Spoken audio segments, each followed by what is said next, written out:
speaking of peace, I don't have any because of what's going on here with public health back here in the old US of A.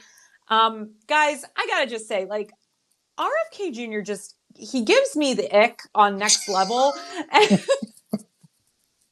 And I want to just understand how we got here, because this man is a monster and he continues to say and do things that every day, Desmond, I'm just like, how is he in charge of this organization?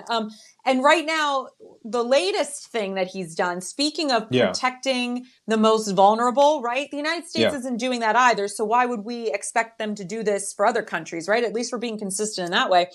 RFK Jr., this is from Politico, but there's a million places reporting on this. Ends COVID shot recommendations for healthy kids and pregnant women. The Trump administration is changing government guidelines for who should get the COVID-19 vaccine. RFK announced in a video message on Tuesday, if you want nightmares, watch that video, that the CDC will no longer recommend the vaccine for healthy kids or pregnant women or people, birthing people. This is wild. This is not based in science, you guys. Okay, the previous CDC recommendation before the regime took place was urging annual vaccinations for anyone 6 months or older, anyone. And if you were over 65, over the last couple of years, they've recommended that you get a booster every 6 months based on the variants. This was common sense and it was good science, and they've changed this. And what makes me insane about this is we already don't have quality healthcare for most people in this nation, right? We're about to kick millions and millions and millions of people off of Medicaid should this reverse Robin Hood bill pass in the Senate or some other mutated perversion of it.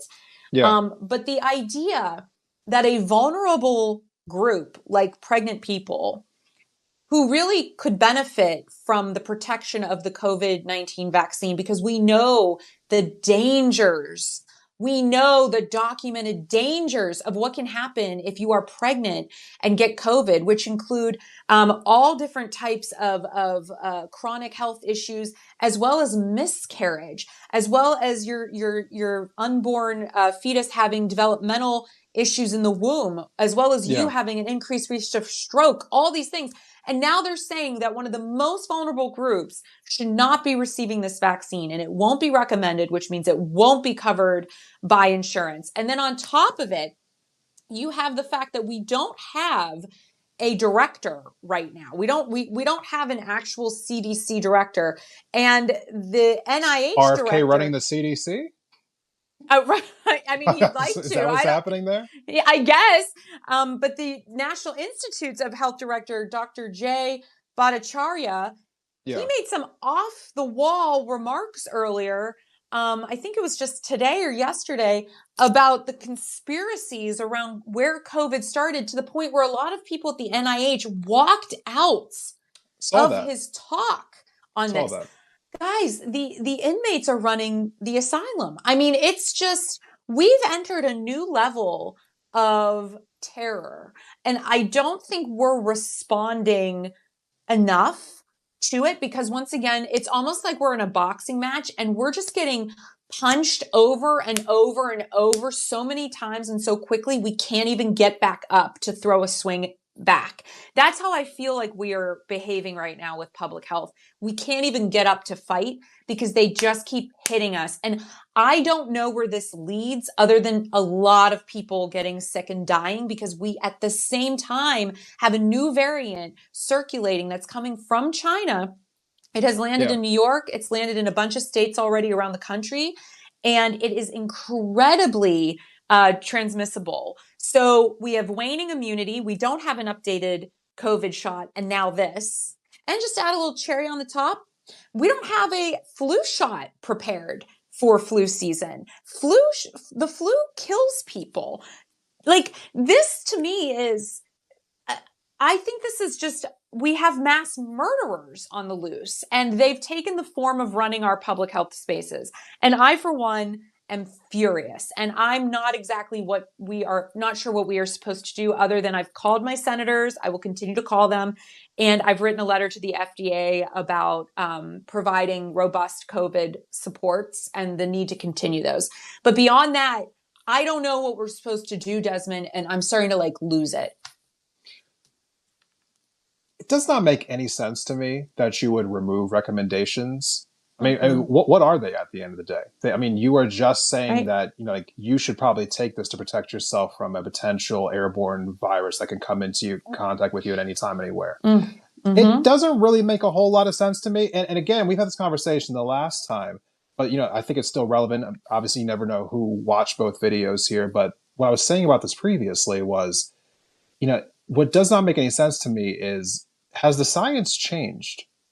And No. if it has, if you're claiming that it has, because you are now the head of the CDC, you are the director of HHS, or Robert F. Kennedy Jr., if you are directing this to be the case because you believe that there's some new evidence out there that says that people in these certain groups no longer require these recommendations, then present that information. Present that information. Like, if the information's out there, present it. But they haven't presented it. So you are changing directives based on vibes, on feelings, off of culture war stuff. I mean, like what? Like, at the end of the day, when we are issuing guidelines for health reasons, when we are issuing guidelines for safety reasons, there has to be like tangible reasons for why decisions are being made. The government's job isn't just to be issuing orders and issuing directives based off vibes. That's right. You have to be explaining why we are doing what we're doing. And that is not happening right now. I don't think it's really asking too much. Like, you could be skeptical of vaccines if you want to be. I mean, I guess. But, in my mind, I think that everyone should kind of be on the same page with, because even the most like anti-vax people, there's still also people who are like skeptical of the government, right? So in my mind, I'm like, all right, if you're skeptical of the government, then you should be also on the same page of, if the government's asking you to do anything, there should be some tangible reason for it. They're providing none. That honestly, it kind of like it ties into so many other things that we talk about, Natalie. Like, why are you doing this? Why are you doing that? And what we've been seeing under the Trump administration so far is that they don't really care about providing information to us for the things that they're doing. They don't really care if we are informed. They don't care about whether or not they're breaking the law. They don't care about whether, we need to be understanding the decisions that they're making. They're just doing things and they don't really care how it's perceived. I mean, honestly, I cannot wait for the opportunity to start voting some of these people out of office. Yeah. I mean, that's what I keep thinking about time and time again, because when you said like the inmates are running the asylum, I mean, that's really all it is right now. I mean, nobody knows what's going to happen next because you can't predict someone just making decisions based off vibes. Listen, and the fact that there just is no director at the CDC. So this person, the CDC's current nominee was Susan Monarez. She became acting director in January 23rd, but then stepped down on March 24th. So there's just like a lot of confusion about what's even going on over there. And to your point, like no one really knows. But I just wanted to share a little thought about, I constantly am saying the real virus is misinformation. And here was a perfect example. I had posted the other virus. Other virus. Don't want to say the real virus. No, you're right. You're right. The other the virus. right vibe here, Matt. No, you're right. You're right. The real virus is still the real viruses, but the other virus is the fact that misinformation spreads. And how do we know this? Because I somehow went down one of those Reddit rabbit holes where I was just reading all this stuff, right? Because I was like, I'm really trying to understand these anti-vaxxers, like, because my science brain, it's not computing. Like, I don't understand. And so I'm reading it. And I swear to you, one of them said, I wish they would make a vaccine that was a weakened form. And I almost lost my shit. I was like, that's a vaccine. Like, I was like, wait, they've gone so far in into anti-vaxxer mode, they're now for vaccinations and they just don't know it. And if that doesn't explain the level of ignorance around all of these things. And, you know, Desmond, when I used to do my radio show, I really made it a point to have immunologists and scientists and researchers on, because I wanted people to hear directly from them. Like, don't take my word for it. Like, I'm just a person that reads, but like, I'm going to interview people that actually create vaccines, that have worked on vaccines for the measles, for COVID, that worked on animal models, on human models, and understand, like, let them explain to you the incredible process, and let them explain to you why these work in a way that would make sense for the average person. And it was always wild to me, because when you actually get to hear a person talk about it that does this work, and you hear the passion, and you hear how they just want people to be safe, and they will learn from a mistake, they will learn from trial and error, and they keep trying, and they want to make it better, and each iteration grows or explains why we keep needing new vaccines for COVID, why the old ones don't work, explaining what a variant is. Like, when you get actually somebody to break it down, it sort of is like, the monster in the light is a lot less scary than the one in the dark. And we quickly realize that the things that freaked us out, it's like, oh, but when I actually hear and understand it, now it makes a little more sense. And maybe I'm not so adverse to this, knowing that this person lives and works in my community, and they're trying to do something for the betterment of society. I mean, that to me is a really important component. It's that human connection that I sometimes think it is lost in some of these equations. And going back to the worthy versus the unworthy, this sort of idea of this figure, that this abstract person or concept, or this idea that we're bombing those people over there, we forget that these are human beings, right? And so I think grounding it back in our humanism is really important when we're talking about really big issues. There are so many different things. I mean, honestly, we could probably have a whole like half an hour, 45-minute discussion off of the first thing that you said, trying to understand why people feel the way that they do about vaccines. Because I think there's so many different layers to it. You know, going back and talking about what was happening in 2020, how people were reacting to it. There's also there's a conversation around people's just general mistrust of the medical system, which I think that has multiple layers to it. I don't care how much of a broken record I sound like. I will relentlessly talk about just like, there is too little of an effort of people on the left to talk about the pervasiveness of the right-wing propaganda machine. That's right. How well-funded it is, how like brazen it is, how much it just like penetrates every corner of society. So many people don't even realize that they are essentially dealing with right-wing propaganda in their everyday lives, or some like facsimile to it.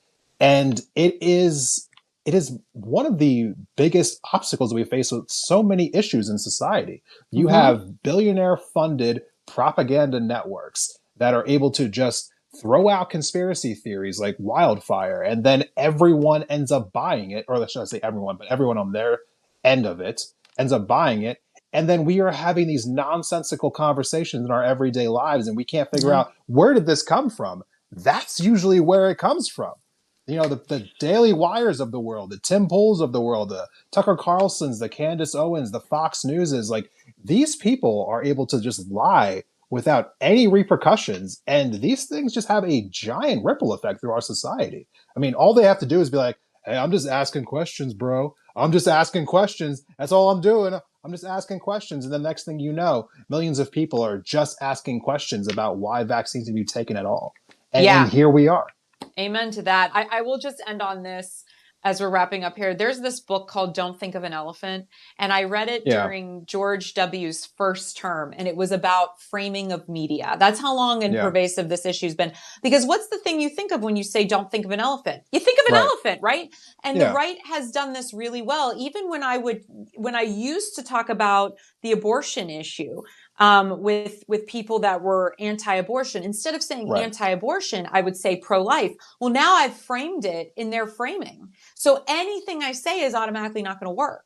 because I'm framing it within their wording. And I think we've continued to fall into this trap over and over and over again. Is the right puts out talking points and then the left mimics them and says, don't say that. And then they just repeat what the right said. And I think you pointed that out really well in our last video about the big, beautiful bill or whatever. And since then, I've been calling it the reverse Robin Hood bill. I'm not using those words. And thank you for reminding me that framing is really important. And so that's just something else to be thinking about. It is. It is. And I want to say, Natalie, that I hope that we continue to learn from each other as time goes on. I'm hoping that we will also get you a new ring light. It's happening, guys. I'm going to get one this week. Yeah, we're gonna fix our audio problems. I know that I gave in today. Just went back between to the two headphones. of us. This is going great. We're gonna fix. Well, this is month 1. Okay, so check us out in month 6. We're gonna get better and better. Love this for us. If you have not already, please go ahead and click the top of the screen right now. You can subscribe to both of our newsletters. Should have said that a couple more times throughout this. I know we were in the zone. We gotta remind people to yeah, it's coming.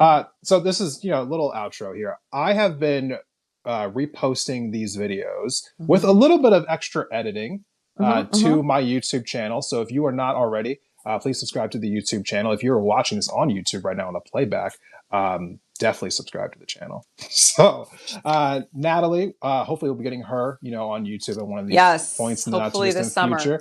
If you're not already, go follow Natalie on Instagram, where she just eclipsed 6,000 followers, now working on 7,000. Yes. So we appreciate everyone who's been coming here and watching these lives with us. It's honestly been a really great time. I've been enjoying it. We were doing it once a week. Now we're doing it twice a week. We'll see how long that lasts. We'll see if it keeps going or not. We'll let you know. Come on, Desmond, be positive. Hey, we're gonna be up to, guys. We're gonna be doing this all day, every day. It's gonna be great. Summertime. You just never know when things might change. We'll definitely be back on Friday. That much is a given. Friday, 5 o'clock Eastern-ish, somewhere in that area. I think that's what we said. Yeah, it's gonna be good. Yeah, somewhere in that area. We'll be back Friday. We're going to be talking about a lot of interesting things, but I really on Friday, I want to talk a little bit about media and manipulation as well, because there's some stuff that's been going on with journalists in general that I think would be worthy of a conversation talking point for sure. I am always here for it. I mean, I'm going to keep talking about it because it blows my mind just how much of a problem it is and how little focus it gets, Natalie. I mean, it really does. People are constantly talking oh, the Democrats need to do this. The Democrats need to do that. This is the reason why they're losing. I'm just there's a giant elephant in the room, everyone. And you're pretending like it doesn't exist. Just because you don't want, Ben Shapiro to exist does not mean that he does not exist. It does not mean that he does not command hundreds of millions of eyes every year. Yeah. It's unbelievable how much the Daily Wire particularly has a grip hold on society. I know. A lot of conversations that we have on the internet generate from their misinformation. So anyway, I will save it for another day. But save it for Friday, baby. Matt Walsh is a white supremust. I do not like and that's person. How we're going to end. Good night, everyone. All right. Okay. We appreciate you guys. This was a great conversation. And the important part is to just keep the dialogue going and share this if you found it useful. And please continue to leave us comments. I'm sorry we didn't get to as many of them, but there were a lot here. You guys had a lot to say. We'll read more of them come Friday. But until then, take care of yourselves and each other. And mask up. No one's coming to save us. That'll be my last point of conversation. That's a good way to end it. Well, we will save us. We will save us. Bye, you guys. See ya.